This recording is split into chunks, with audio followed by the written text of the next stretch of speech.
Hi guys, എന്താ പിന്നെ എല്ലാവർക്കും സുഖമല്ലേ? അപ്പോൾ ഇന്ന് ഗുരുവായൂർ ആനക്കോട്ട ഒന്ന് കണ്ടാലും നമുക്ക് അവിടെ പാസ് കൊടുത്തിട്ട് വേണം കയറാൻ വേണ്ടിയിട്ട്. വലിയവർക്ക് 20 രൂപയും കുട്ടികൾക്ക് 10 രൂപയാണ്. അത് മാത്രമല്ല, നമുക്ക് ക്യാമറ കൊണ്ടുപോകണമെങ്കിൽ എക്സ്ട്രാ പൈസയും കൊടുക്കണം. കണ്ട വ്യൂ, അടിപൊളി വ്യൂ ആണ് കേട്ടോ. പിന്നെ അതുപോലെ അവിടെ ഒരു മന ഉണ്ട്. മനൊക്കെ പൊട്ടിപ്പൊളിഞ്ഞ് വീണിരിക്കുന്നു ഏകദേശം. ഇപ്പോൾ എടുത്ത് വരെ വരുമ്പോൾ അത് അങ്ങനെ ഉണ്ടായിരുന്നില്ല. ചേച്ചി ചേട്ടൻ അവിടെ ഫോട്ടോഷൂട്ട് നടത്തിയിരുന്നു. അപ്പോഴൊക്കെ അത് നല്ലപോലെ എന്നാണ് പറഞ്ഞത്. പക്ഷെ ഇപ്പോഴൊക്കെ ആകെ ഇടിഞ്ഞു പൊളിഞ്ഞിരിക്കണേ. കണ്ട ആനപ്പട്ട തിന്നുകൊണ്ടിരിക്കുകയാണ്. അവിടെ നിറച്ച ആനയാണ്. ചില ആനകളെ നമുക്ക് കാണാൻ പറ്റില്ല. അത് കുറച്ച് കാട്ടിൻ്റെ ഉള്ളിലാക്കിയിട്ട് വെച്ചില്ല. അതിന് കുറച്ച് വികൃതി കൂടുതലാണ്. അവിടെ നോ എൻട്രി എന്ന് വെച്ചിട്ടുമുണ്ട്. ആനേനെ കുളിപ്പിക്കുന്ന കണ്ടില്ലേ?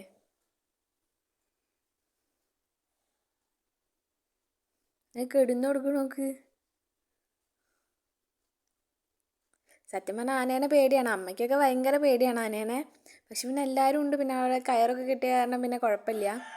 ആ ഒരു ധൈര്യത്തിലാണ് ഞങ്ങൾ നിൽക്കുന്നത്. പിന്നെ ആനപ്പാപ്പന്മാരൊക്കെ ഉണ്ട്. പിന്നെ വികൃതിയുള്ളവർ അപ്പുറത്തായതുകൊണ്ട് ഇവിടെ ഉള്ളവരെ വലിയ ഇതില്ല തോന്നുന്നു. അതുകൊണ്ടാവുമല്ലോ അങ്ങനെ ഇതാക്കിയിട്ടുണ്ടാവുക. ഭയങ്കര രസമാണ് അവർ കഴിക്കണം. കണ്ടാൽ പോലെ ആനപ്പട്ടയുടെ ഉള്ളിൽ നിന്ന് ഇങ്ങനെ കൊമ്പുകൊണ്ട് തൊലി പൊളിച്ച് കളഞ്ഞിട്ട് അത് കൊമ്പും വയ്ക്കുക. എന്നിട്ട് അടുത്തതും പൊളിച്ച് കഴിഞ്ഞിട്ട് ഇപ്പുറത്തെ കൊമ്പും വെച്ച് എന്നിട്ട് അത് തിന്ന്.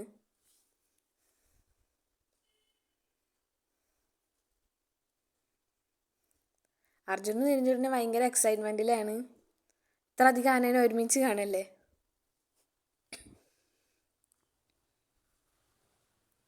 കണ്ട ഈ ആനയാണ്, കണ്ടില്ലേ തൊലിയൊക്കെ പൊളിച്ചിട്ടിരിക്കണ്.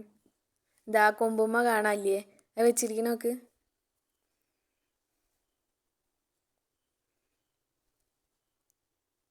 കണ്ട ആനേനെ അവിടെ വെച്ചിരിക്കണ്.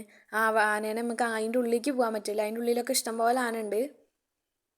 ഏറ്റവും വലിയ ആനയാണ് ഞങ്ങൾ കണ്ടതിൽ. അതാണ് ഏറ്റവും വലുത് അവിടെ കണ്ട്.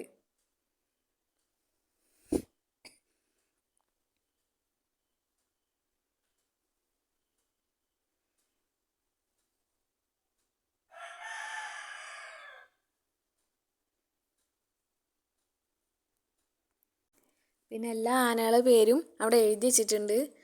കാശിദേവനാ, അങ്ങനെ കുറേ ആനകളുടെ പേര് അവിടെ എഴുതി വെച്ച കാരണം. ഗുരുവായൂർ അമ്പലത്തിൽ നിന്ന് ഏകദേശം ഒരു 1 കിലോമീറ്റർ 2 കിലോമീറ്റർ ഉണ്ടാവുള്ളൂ. അതിനകത്താണ് ഇത് ഉള്ളത്, ആനക്കോട്ട ഉള്ളത്. പിന്നെ ആനപ്രേമികളൊക്കെ ഉണ്ടെങ്കിൽ അവർക്കൊക്കെ ഭയങ്കര ഇഷ്ടമാവും. പിന്നെ കുട്ടികൾക്കൊക്കെ ഭയങ്കര രസമല്ല ആനേനാണ്. കുറേ ആന ഉണ്ട് അവിടെ. പക്ഷെ ഞങ്ങൾ എല്ലാ ആനേനൊന്നും ഞങ്ങൾക്ക് എടുക്കാൻ പറ്റിയില്ല.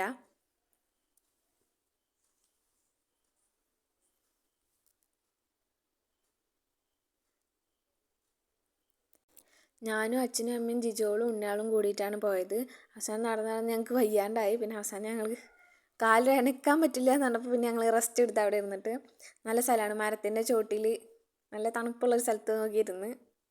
അത് കഴിഞ്ഞപ്പോഴാണ് ഞങ്ങൾക്ക് ഐസ്ക്രീം കഴിക്കാൻ പോയതായിട്ട് എല്ലാവരും ഐസ്ക്രീം കഴിച്ച്. പലതരം ഫ്ലേവർ, ചോക്ലേറ്റ് ഉണ്ട്, സ്ട്രോബെറി ഉണ്ട്, മാംഗോ ഉണ്ട്, അങ്ങനെയുള്ള കഴിച്ച്. Thanks for watching.